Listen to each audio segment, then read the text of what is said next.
नमस्कार, AB star news देख रहे हैं आप और उत्तराखंड की खबरों के खास बुलेटिन हमारी देवभूमि लेकर हाजिर हूं मैं आपके साथ सोहन सिंह। बुलेटिन में सबसे पहले बात लोकसभा चुनाव की कर लेते हैं। दरअसल लोकसभा चुनाव को लेकर तैयारियां तेज नजर आ रही हैं।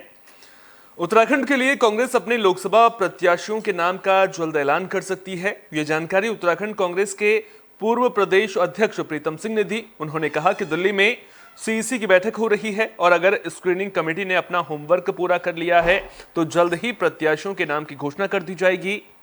आपको बता दें कि बीजेपी 3 उम्मीदवारों के नाम का ऐलान कर चुकी है, 2 उम्मीदवारों के नाम का ऐलान होना बाकी है। वहीं कांग्रेस ने अभी तक एक भी उम्मीदवार के नाम की घोषणा नहीं की है। देखिए, आज सीईसी की बैठक है और अगर स्क्रीनिंग कमेटी ने अपना काम पूरा कर लिया होगा तो आज सीईसी की बैठक में उत्तराखंड भी आएगा और सीईसी की बैठक में जब आएगा तो निश्चित रूप से 5 की 5 टिकट जो है फाइनलाइज कर दी जाए। कल तक उम्मीद करें? नहीं, देखिए, मैंने कहा ना कि स्क्रीनिंग कमेटी का होमवर्क अगर पूरा हो गया होगा तो निश्चित रूप से आज की सीईसी में मामला आएगा और मैं समझता हूँ कि कल तक आपको पता भी चल जाएगा कि कौन। राजेंद्र भंडारी के कांग्रेस छोड़ने की अटकलों का बाजार गर्म है। आपको बता दें कि राजेंद्र भंडारी कांग्रेस के वरिष्ठ नेताओं में से एक हैं और अभी वे बद्रीनाथ से विधायक भी हैं। अब राजेंद्र भंडारी के कांग्रेस छोड़ने के अटकलों पर पूर्व प्रदेश अध्यक्ष प्रीतम सिंह का बयान सामने आया। उन्होंने कहा कि राजेंद्र भंडारी पार्टी के वरिष्ठ नेता हैं और वो पार्टी में बने रहेंगे और पार्टी को मजबूत करने का काम करेंगे। दरअसल पिछले कुछ दिनों से सोशल मीडिया पर राजेंद्र भंडारी के कांग्रेस छोड़ने को लेकर चर्चाएं चल रही हैं। राजेंद्र भंडारी का मैं आज हिंदुस्तान पेपर में बयान पढ़ रहा था, उसमें उन्होंने कहा कि मेरा सोशल मीडिया उनका कोई साथ रहता है, उसको हैंडल करता है। उसने ये इस तरीके की पोस्ट डाली जिसको उन्होंने डिलीट भी कर दिया है। राजेंद्र भंडारी जी कांग्रेस के बहुत वरिष्ठ साथियों में से मजबूत साथी हैं और निश्चित रूप से वो लोकसभा चुनाव को लेकर बीजेपी ने कमर कस ली है। रणनीति को धार देने के लिए बीजेपी अपने घोषणा पत्र को लेकर जनता से सुझाव मांग रही है। बीजेपी के प्रदेश उपाध्यक्ष कैलाश शर्मा ने कहा कि पीएम नरेंद्र मोदी के 2047 में विकसित भारत के सपने को साकार करने के लिए घोषणा पत्र तैयार किया जाएगा। समाज के विभिन्न क्षेत्रों में काम करने वाले महत्वपूर्ण लोगों से सुझाव लिए जाएंगे। इसके बाद 2047 तक विकसित भारत बनाने के विजन के साथ घोषणा पत्र बनाया जाएगा। भारतीय जनता पार्टी ने और हमारे देश के यशस्वी प्रधानमंत्री जी ने इस बार एक नया ऐतिहासिक निर्णय लिया है। हम 2047 तक भारत को विकसित राष्ट्र की श्रेणी में सबसे प्रथम नंबर पर खड़ा करने का संकल्प लिए हुए हैं और हम राजनीतिक दल के लोग हैं। 2024 का लोकसभा का चुनाव लगभग प्रक्रिया में आ गया है। हर राजनीतिक दल अपना एक घोषणा पत्र बनाता है और हमारा घोषणा पत्र, क्योंकि हर चुनाव में बनाते हैं, इस बार का चुनाव पत्र का जो घोषणा पत्र चुनाव का हमारा बन रहा है वो घोषणा पत्र 2047 में हम विकसित भारत की प्रथम पंक्ति पर कैसे हिंदुस्तान को लाएंगे उसकी भी एक गाइडलाइन की तरह से काम करेगा। ये केवल 5 वर्ष की नहीं, ये 47 तक का सारा जो काम जो करना है, जो योजनाएं बनानी हैं, जो कार्यक्रम संचालित करने हैं, उनको दृष्टिगत रखते हुए बहुत अच्छा हमारा घोषणा पत्र बने। इस घोषणा कांग्रेस नेता हरक सिंह रावत को बड़ी जिम्मेदारी मिली है। हरक सिंह रावत को पार्टी ने उड़ीसा का पर्यवेक्षक बना दिया है। बता दें कि उड़ीसा में आगामी विधानसभा और लोकसभा चुनाव में समन्वय के लिए उन्हें यह जिम्मेदारी दी गई है। कांग्रेस के राष्ट्रीय अध्यक्ष मल्लिकार्जुन खड़गे ने हरक सिंह रावत को यह जिम्मेदारी दी है।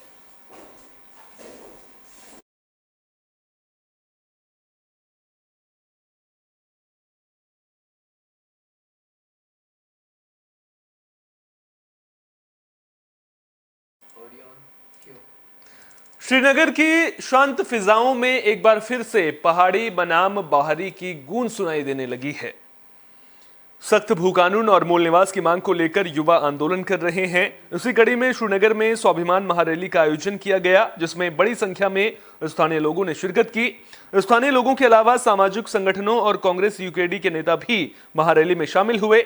महारैली की शुरुआत ग्राउंड से हुई और विभिन्न बाजारों राजमार्गों से होते हुए गोला बाजार पहुंची। प्रदर्शनकारियों ने राज्य सरकार के विरोध में जमकर नारेबाजी की। प्रदेश में सशक्त भू कानून और मूल निवास को लागू करने की मांग की गई। साथ ही अंकिता भंडारी मामले में जल्द कार्रवाई की मांग भी लोगों ने की है। देखिए, उत्तराखंड की जनता लंबे समय से मूल निवास भू कानून की मांग कर रही है और सरकार इस बात को ध्यान नहीं दे रही है। लगातार लोग सड़कों पर उतर रहे हैं। देहरादून से लेकर हरिद्वार, हल्द्वानी, टिहरी में भी महारैलियाँ हो गई हैं और आज श्रीनगर में महारैली थी। एक ऐतिहासिक महारैली यहाँ पर भी हुई।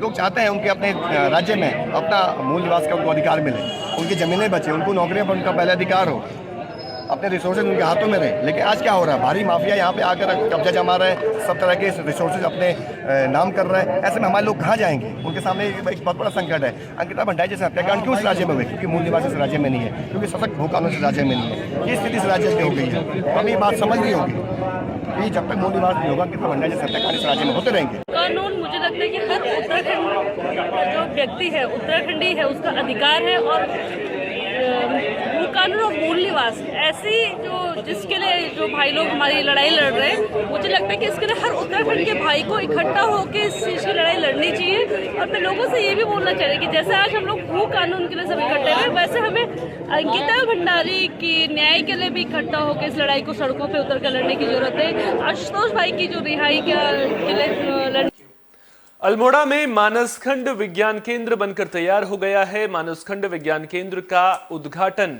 मुख्यमंत्री पुष्कर सिंह धामी ने वर्चुअली किया। केंद्र में वैज्ञानिक उपकरणों से युक्त एक प्रयोगशाला भी बनाई गई है। यह विज्ञान केंद्र करीब 20 करोड़ रुपए की लागत से बनाया गया है। इस मानसखंड विज्ञान केंद्र का लाभ अल्मोड़ा समेत पूरे कुमाऊं और उत्तराखंड के विद्यार्थियों और शोध करने वालों को मिलने वाला है। देखिए, एक तो पहले मानसखंड होना अपने आप में ही बहुत बड़ी बात है, क्योंकि जैसा प्रधानमंत्री जी ने यहाँ मानसखंड के लिए कहा था, उस दिशा में मुख्यमंत्री जी का ये उनका मानना था कि इसका नाम मानसखंड हो।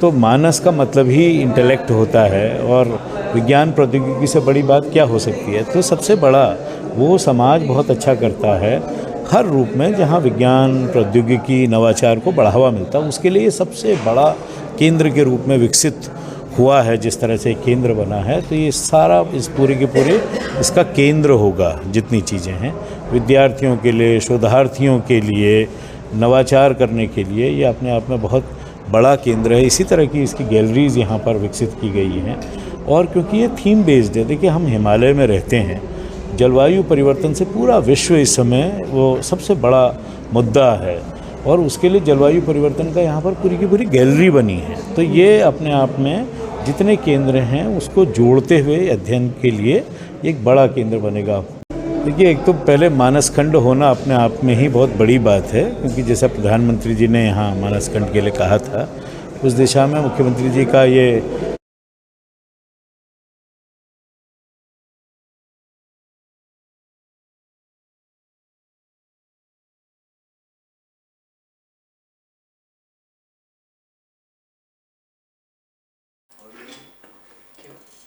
देहरादून में स्मार्ट सिटी प्रोजेक्ट के तहत काम किया जा रहा है, जिसका निरीक्षण करने शहरी विकास मंत्री प्रेमचंद अग्रवाल पहुंचे। उन्होंने निर्माण कार्यों का निरीक्षण किया, साथ ही कार्यदायी संस्था को समय पर काम पूरा करने के निर्देश दिए। उन्होंने कहा कि काम में कहीं पर भी कोई लापरवाही बर्दाश्त नहीं की जाएगी। उन्होंने बताया कि स्मार्ट सिटी प्रोजेक्ट के तहत किए जाने वाले कार्यों के लिए केंद्र ने 1 साल का एक्सटेंशन दिया है और निर्धारित समय में अब सभी काम पूरे कर लिए जाएंगे। साथ ही उन्होंने ये भी माना कि ग्रीन बिल्डिंग परियोजना के तहत जो काम होने हैं उसमें थोड़ा वक्त जरूर लगेगा।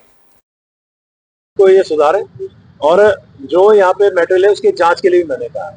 नहीं, जिस तरीके से आप कह रहे हैं कि काम पूरा होगा, लेकिन एक जगह पे खोदो दूसरी जगह पे शुरू करो तो आम पब्लिक को भी दिक्कत होती है ना इस चीज से। नहीं, ऐसा नहीं है। ये काम करने के तरीका का हिस्सा है कि अभी आप खोदेंगे तो उसके अगले दिन काम शुरू नहीं कर सकते। टेक्निकल की समस्या रहती है। ये जो टेक्निकल लोग हैं, जो इंजीनियर्स लोग हैं, ये उस आधार पर अपना काम करते हैं। दिल्ली में नमाजियों के साथ बदसलूकी का मामला सामने आया था, जिसे लेकर मुस्लिम समाज में नाराजगी देखने को मिल रही है। मामले को लेकर देहरादून में मुस्लिम सेवा संगठन ने राष्ट्रपति के नाम डीएम को ज्ञापन सौंपा और क्षेत्र में भाईचारा और अमन चैन कायम करने की मांग की। संगठन के अध्यक्ष नईम कुरैशी ने कहा कि हम पूरे देश में अमन चैन और भाईचारे का संदेश देना चाहते हैं। देकर अमन चैन का पैगाम देना चाहते हैं। इस्लाम शांति का मज़हब है, प्रेम का मज़हब है। गुलाब इसलिए तकसीम करें कि पूरे देश में आज जो नफ़रत का माहौल है, इस नफ़रत को मोहब्बत के ज़रिए मिटाया जाए। हम एक कैंपेन शुरू कर रहे हैं, नफ़रत को मोहब्बत से मिटाया जाएगा। जिलाधिकारी को माननीय महामहिम राष्ट्रपति को जिलाधिकारी महोदय के नाम एक ज्ञापन प्रेषित किया है, जिसमें हमने दिल्ली की घटना की कड़ी से कड़ी निंदा की है और उसकी पुरजोर मजम्मत करते हैं। और राष्ट्रपति जी से हम ये डिमांड करते हैं कि अपने डिस्क्रिशनरी पावर का इस्तेमाल करते हुए उस पुलिस के सब इंस्पेक्टर को टर्मिनेट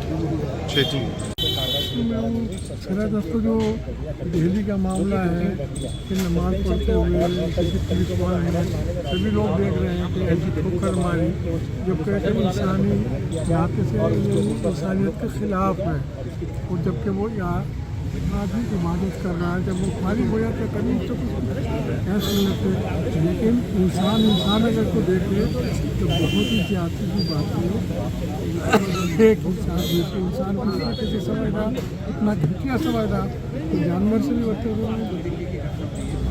मुनासिब कि रमज़ान मुबारक आ रहा है, शांति का मामला होना चाहिए, मोहब्बत की बात होनी चाहिए। ऐसा ना हो कि रमज़ान मुबारक में भी किसी की बातें होती हैं, आदमी मुबारक पड़ता है। जोशीमठ के मूल और पुश्तैनी लोगों का अनूठा प्रदर्शन देखने को मिला है। लोग हाथों में हल और फावड़ा लेकर ढोल दमोह के साथ प्रदर्शन करते नजर आए। लोगों ने सड़क पर उतरकर सरकार और एनटीपीसी के खिलाफ जमकर नारेबाजी की।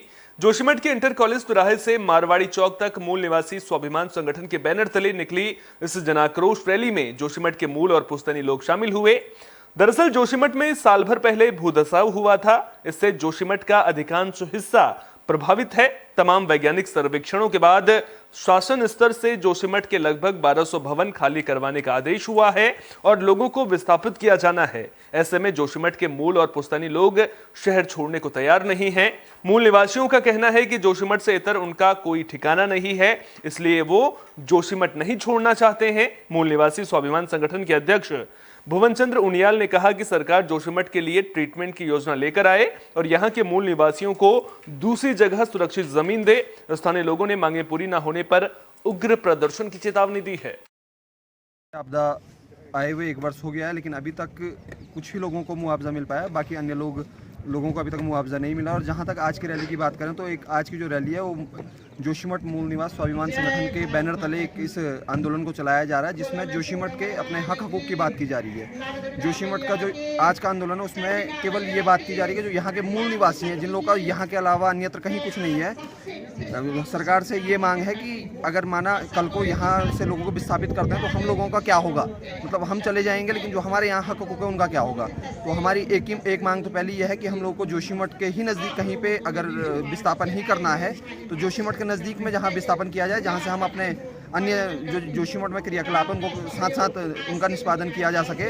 और इस आज के इस आंदोलन का यह है कि अगर जल्द से जल्द हमारी मांगें नहीं मानी गई तो इस आंदोलन के बाद सरकार तक बातों को पहुंचाने के लिए चुनाव बहिष्कार तक का जो कार्यक्रम रहेगा वो करने की रणनीति बनाई जा रही है।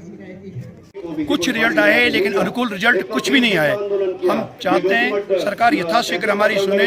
हम मूल निवासी हैं, हमारी गाय इच्छा से लेके और मारवाड़ी से लेके औली तक की थोड़ी थोड़ी जमीनें सब जगह हैं। इसका कोई हिसाब नहीं आया है, न जमीन के रेट आए हैं। और साथ ही हम लोग नहीं जाना चाहते हैं, एक ही बात है, हम नहीं जाना चाहते हैं। हम किधर रहें, कहाँ रहें, सुरक्षित जमीनें तो हमें बताई जाए। और साथ ही हमारी आजीविका का क्या होगा, हम खाएंगे क्या, ये सब समस्याएं हमारे पास हैं। और हम सरकार से निवेदन करते हैं हमारी मांगें माने। मसूरी में ट्रेडर्स एंड वेलफेयर एसोसिएशन ने बैठक की। यह बैठक राधाकृष्ण मंदिर में आयोजित की गई। एसोसिएशन के अध्यक्ष रजत अग्रवाल, महामंत्री जगजीत कुकरेजा, कोषाध्यक्ष नागेंद्र उनियाल ने साल भर के कामों और खर्च का हिसाब सबके सामने रखा, जिसे सर्वसम्मति से पास किया गया। इस मौके पर मसूरी माल रोड पर बढ़ते अतिक्रमण और पटरी व्यापारियों को लेकर नाराजगी जताई गई। एसोसिएशन के लोगों का कहना था कि मसूरी माल रोड पर पटरी व्यापारियों की तादाद लगातार बढ़ रही है, जिसका असर मसूरी के दुकानदारों के व्यवसाय पर पड़ रहा है। मैं पिछले 1 महीने बाहर था, लेकिन वापस आने पर देखा कि जब अपनी दुकान पर गया और वहाँ उसके सामने लगातार पिछली बार से दुगने संख्या में पटरी व्यापारी बैठे हुए हैं। मुझे कई लोगों ने, जिनकी वो दुकानें मेरे पड़ोसी हैं, उन्होंने कहा कि साहब बताइए, सारा टूरिस्ट उनको देखते हुए निकल जाता, हमारी दुकानों की तरफ देखता नहीं। हम वही सामान बेचते हैं और टैक्स देते हैं और ये बिना टैक्स के लाभ कमा रहे हैं। इस संबंध में सरकार को भी, जो इस समय हमारे प्रभारी हैं मसूरी के SDM महोदय, उनको भी और व्यापार संघ को भी कार्य करना चाहिए। कि हमारी आज वार्षिक आम सभा थी और हमारी संस्था निरंतर रूप से मसूरी के व्यापारियों के लिए, मसूरी के निवासियों के लिए काम करती आ रही है, करती रहेगी। और बहुत ही खुशी की बात है, बहुत ही भारी मात्रा में हमारे व्यापारी आज उपस्थित हुए और हमें इस बात की भी खुशी है कि व्यापारियों ने अपने सुझाव और शिकायत दर्ज कराई, जिसके माध्यम से हमें संस्था के प्रति कार्य करने में, संस्था को मजबूत बनाने में हमें हौसला मिलेगा। और हम ये प्रयास करेंगे कि आने वाले समय में जो हमारी संस्था है वो उत्तराखंड की सर्वप्रथम संस्था बनकर उभर के आए। बिल्कुल पटरी व्यापारी की एक समस्या चल रही है। केंद्र सरकार द्वारा जो नीति आ रही है, चाहे वो हमारे पटरी व्यवसायियों को लेकर हो, चाहे वो हमारे वेंडर्स को लेकर हो, स्ट्रीट वेंडर्स को लेकर हो, उसी प्रकार से हमारी जो केंद्र सरकार है, हमारी जो प्रदेश सरकार है, उनके द्वारा नीति बनाई जा रही है। वेंडर जोन में समस्त व्यापारियों को शिफ्ट करने की बात की जा रही है। तब तक हम उस बात का इंतजार कर रहे हैं। उत्तराखंड की खबरों के खास बुलेटिन हमारी देवभूमि में फिलहाल का इतना ही। अपना बहुत बहुत ख्याल रखिए। देश और दुनिया की तमाम अहम खबरों के लिए देखते रहिए AB स्टार न्यूज।